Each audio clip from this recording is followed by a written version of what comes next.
দুই দলই মাঠে নামার সতর্ক, কিন্তু দ্রুতগতি ফুটবল নিয়ে নেপাল শুরুতেই কিছু আক্রমণ ছাড়ায়, কিন্তু বাংলাদেশ মাঝমাঠে দারুণ নিয়ন্ত্রণ প্রতিষ্ঠা করে। বিপজ্জনক দুটি ফ্রি কিকের সুযোগ পেলেও প্রথমার্ধে গোলে দেখা পায়নি। বাংলাদেশ গোলরক্ষক ইয়াসিন বেশ কয়েকটি সেভ করে নেপালকে চাপে রাখেন। ম্যাচের দ্বিতীয়ার্ধে ৭৪ মিনিটে একটি কর্নার থেকে অধিনায়ক নাজমুল হুদা ফয়সাল দারুণ একটি বল পাঠান বক্সের ভিতরে। সেখানে থাকা আশিকুর রহমান মাথা ছুঁয়েই বল জড়ান। তখন বাংলাদেশের গোল ১, নেপাল ০। ৮১ মিনিটে নেপাল তখন গোল শোধে মরিয়া, কিন্তু সেই সময় মাঝমাঠ বল কেটে নিয়েই দারুণ কাউন্টার অ্যাটাকে নেমে আসে বাংলাদেশ।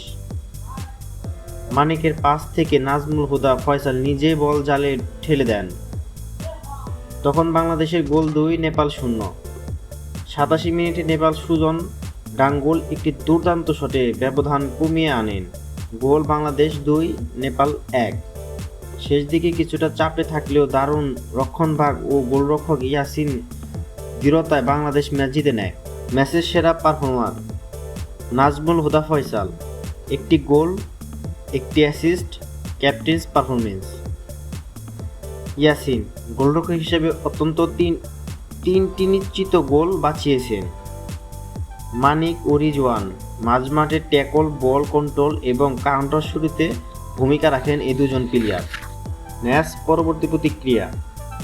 নাজমুল হুদা ফয়সাল বলেন, এই জয় আমাদের দেশের সব মানুষের জন্য। আমরা ফাইনালে যাওয়ার স্বপ্ন নিয়ে এসেছি এবং এখন আমরা সেটি বাস্তবে রূপ দিতে চাই। কোচ সোহেল পারভেজ বলেন, ছেলেরা দারুণ খেলেছে। আমাদের লক্ষ্য এখন ট্রফি জেতা। ভারতের বিপক্ষে ফাইনালটা হবে যুদ্ধ। পরবর্তী ম্যাচ সাফ অনূর্ধ্ব-১৯ ফাইনাল, বাংলাদেশ ভার্সেস ভারত, ১৮ মে ২০২৫, সন্ধ্যা ৬টা বাংলাদেশ সময়। সংক্ষেপে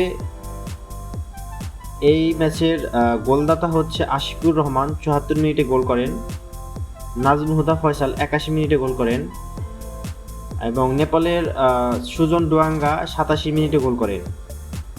এই জয়ের মাধ্যমে বাংলাদেশ আবারও প্রমাণ করল যে তারা শুধুই প্রতিযোগী নয়, শিরোপা দাবিদারী। এখন চোখ ফাইনালের দিকে। পুরো জাতি তাকিয়ে আছে এবার যেন ট্রফিটা ঘরে আসে।